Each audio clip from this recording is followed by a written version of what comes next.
Hello everyone, स्वागत है आपका एनसीईआरटी सीरीज़ के अंदर। ये एनसीईआरटी सीरीज़ आपके estate, lecture cadre, Chandigarh PGT और जितने भी पीजीटी एग्ज़ाम्स हैं जिसमें केमिस्ट्री पूछी जाती है उसके लिए इंपॉर्टेंट रहने वाली है। तो चलिए आज की क्लास स्टार्ट करते हैं।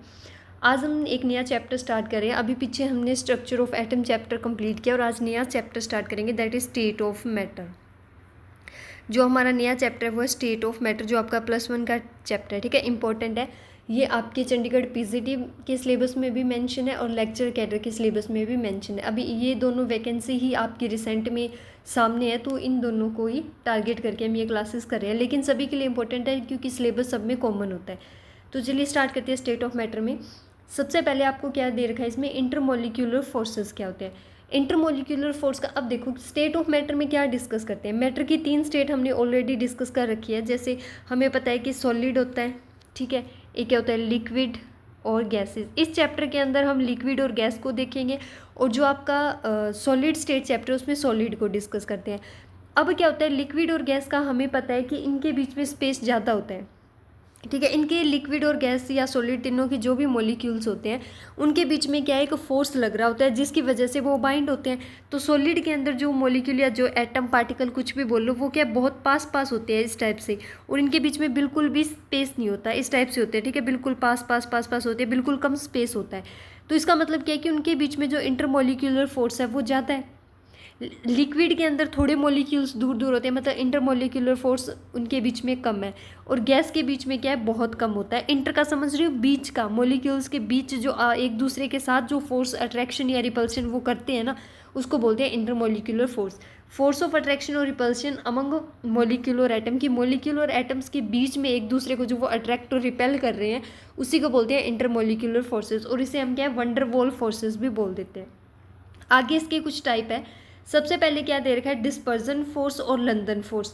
डिस्पर्स से क्या समझ रहे हो कि किसी चीज़ को डिस्पर्स कर देना। डिस्पर्जन फोर्स और लंदन फोर्स के अंदर क्या होता है कि आपके पास दो कोई भी मान लो मॉलिक्यूल और एटम है जिसमें क्या है चार्ज का डिस्ट्रीब्यूशन स्फेरिकल है, ओवरऑल उसके ऊपर कोई चार्ज नहीं है, ठीक है। वो नॉन पोलर है, मतलब आपका कोई चार्ज नहीं है, इसका मतलब नॉन पोलर है, तो इनके बीच में कोई अट्रैक्शन नहीं है। लेकिन टाइम के साथ क्या होता है कि ये एक दूसरा मॉलिक्यूल क्या है डिस्पर्स कर लेता है। मान लो ये ए है, इसमें पॉजिटिव चार्ज एक साइड आ गया और नेगेटिव क्या है इस साइड आ जाता है।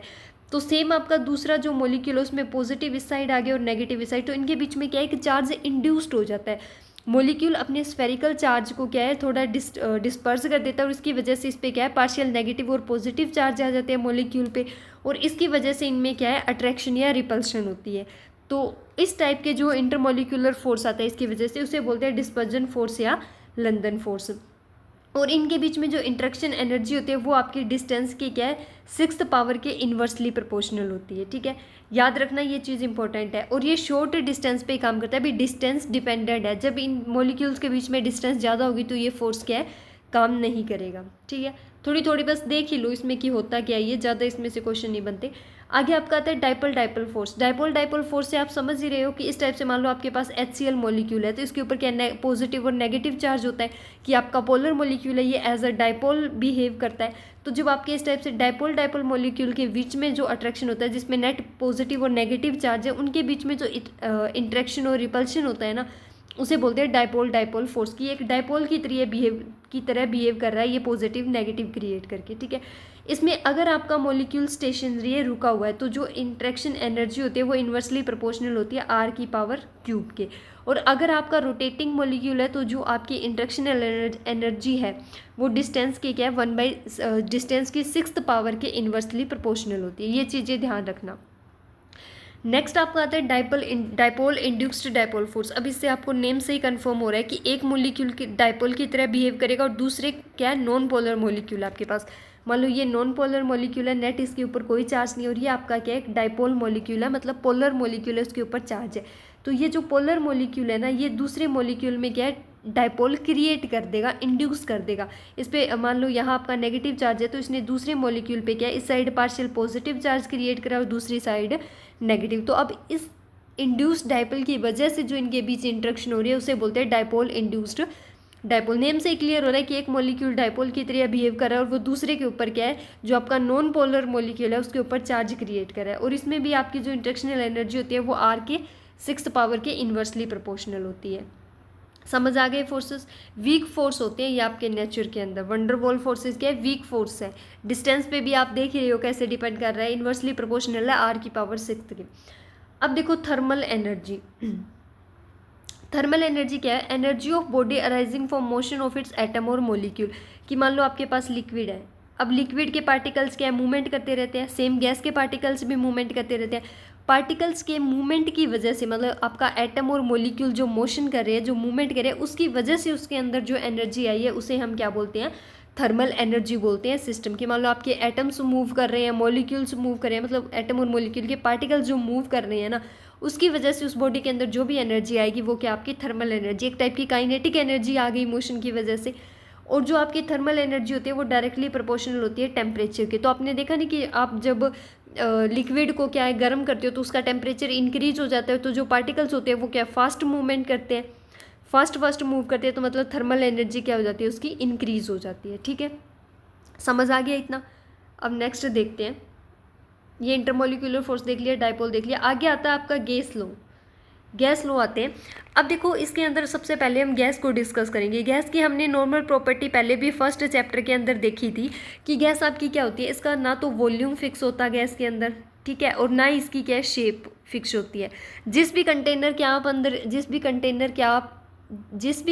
के अंदर आप गैस को फिल करोगे, पूरे कंटेनर को गैस क्या है फिल कर लेगी। मतलब जो भी मान लो आपने इस टाइप के कंटेनर में डाला तो ये शेप हो जाती है, और वॉल्यूम भी पूरा क्या है इसी कंटेनर का हो जाता है, पूरे वॉल्यूम को फिक्स कर देती है। क्यों? क्योंकि इनके बीच में intermolecular force of attraction molecules के बीच में क्या होती है, कम होती है गैस के केस में। ठीक है, तो इसको ये क्या हाईली कंप्रेसिबल होती है, क्योंकि मॉलिक्यूल दूर दूर है तो इसको क्या कंप्रेस कर सकते हैं हम, कंप्रेस करके क्या है पास पास लेके आ सकते हैं। ठीक है, तो अब गैस कुछ एक लॉ दिए गए थे, जब आप गैस की प्रॉपर्टी को स्टडी किया गया तो कुछ लॉ दिए गए थे। सबसे पहले आता है आपका बॉयल्स लॉ। लॉ इंपॉर्टेंट है भाई, ध्यान रखना। ये सबसे पहले बॉयल्स लॉ आता है।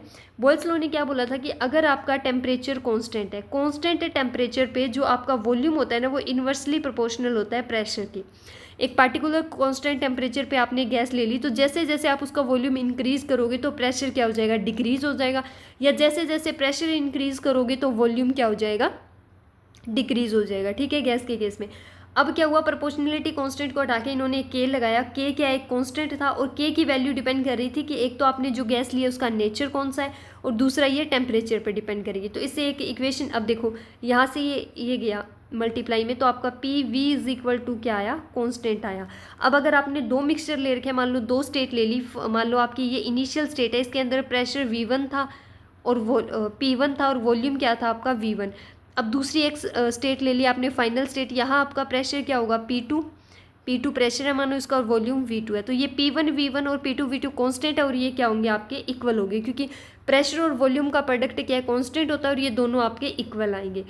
फिर इसमें ग्राफ बनाए हुए हैं, ये P वर्सेस 1/V का ग्राफ बनाया और टेम्परेचर के साथ दिखाया गया कि जैसे जैसे टेम्परेचर इंक्रीज करे हो आपकी कर्व ऊपर की तरफ शिफ्ट हो रही है। ठीक है, और प्रेशर और 1/V के बीच आप जब आप ग्राफ बनाओगे, ये प्रेशर और 1/V के बीच, तो आपका स्ट्रेट लाइन ग्राफ आएगा। PV वर्सेस P पे बनाया तो PV आपका कांस्टेंट था, तो टेम्परेचर के साथ कांस्टेंट दिखाया इसने कि प्रेशर पे इंडिपेंडेंट हो गया।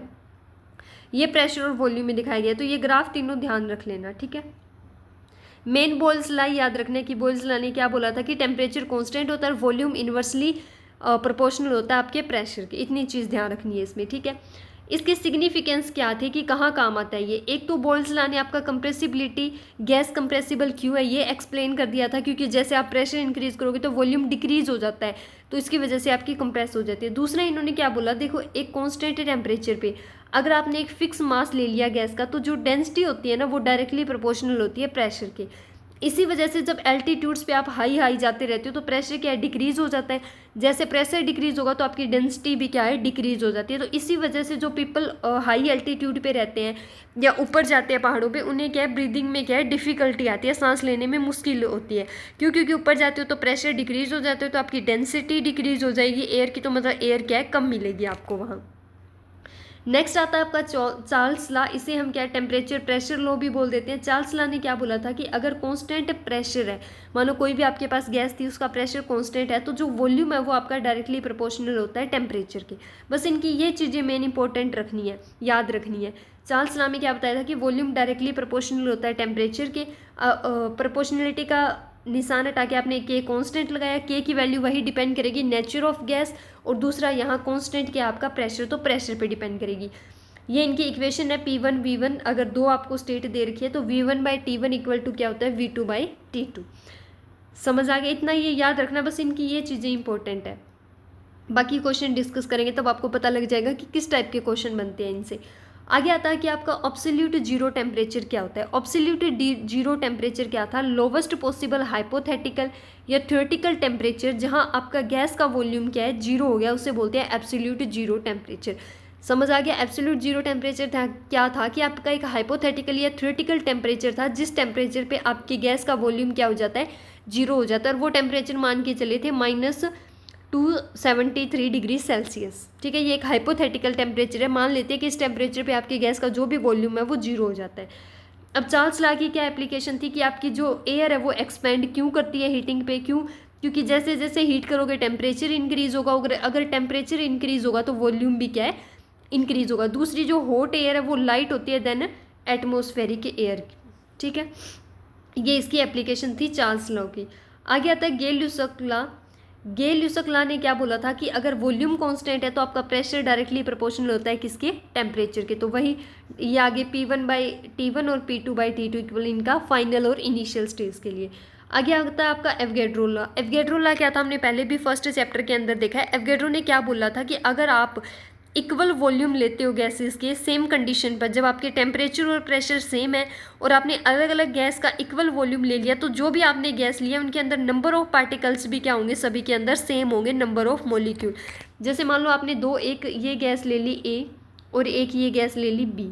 ठीक है, टेम्परेचर और प्रेशर दोनों का सेम है, तो इसके अंदर मान लो दोनों का इक्वल वॉल्यूम है V1 और V1, दोनों का वॉल्यूम इक्वल है, तो इनके अंदर जो नंबर ऑफ मॉलिक्यूल्स होंगे वो भी क्या होंगे, इक्वल होंगे। ये आपके किसने बोला था, एवोगैड्रो लॉ ने बोला था। ठीक है, एवोगैड्रो लॉ, फिर वॉल्यूम इक्वल है और नंबर भी इक्वल है, तो मतलब वॉल्यूम आपका डायरेक्टली प्रोपोर्शनल होता है किसके, नंबर ऑफ मॉलिक्यूल n के। ठीक है, ये चीज़ यहाँ लिखिए कि वॉल्यूम डायरेक्टली प्रोपोर्शनल होता है नंबर ऑफ मॉलिक्यूल्स के n के। अब वही प्रोपोर्शनलिटी को हटा के एक कॉन्स्टेंट k लगाया। अब ये नंबर ऑफ मोल n के, नंबर ऑफ मोल को हम क्या लिख सकते हैं, given mass by molar mass. ठीक है, जब आपका ये मोलर मास, यहाँ देखो मोलर मास ऊपर ले गए, वॉल्यूम नीचे ले आएगी, मोलर मास और नीचे वॉल्यूम आ गया। मास बाय वॉल्यूम क्या होती है, डेंसिटी, तो मोलर मास इक्वल टू आपका क्या है, KD। अब यहाँ से इस रिलेशन से क्या पता लग रहा है कि गैस का जो भी मोलर मास होगा वो डायरेक्टली प्रोपोर्शनल होगा गैस की डेंसिटी के। तो ये रिलेशन भी आपको याद रखना है। ठीक है, आगे देखो, हाँ ये चीज़ें याद रखना। STP पे ये पहले भी मैंने बताया, जो अपन ने लास्ट मोल कंसेप्ट देखा था उसके अंदर भी देखा था कि STP स्टैंडर्ड टेम्परेचर प्रेशर, ये कौन सी कंडीशन होती है, जब आपका टेम्परेचर 0 डिग्री सेल्सियस होता है और प्रेशर आपने 1 एटमोसफेयर लिया है, तो उस कंडीशन को बोल देते हैं STP स्टैंडर्ड टेम्परेचर प्रेशर। वहाँ जो आपको वॉल्यूम लेके चलना होता है वो होता है 22,400 मिलीलीटर, और अगर इसको लीटर में करोगे तो यह क्या आएगा, 22.4 लीटर। ठीक है, सेकंड आपका STP, अगर टेम्परेचर 0 और प्रेशर 1 बार कर दिया तो अब वॉल्यूम क्या होगा, 22,700 मिलीलीटर।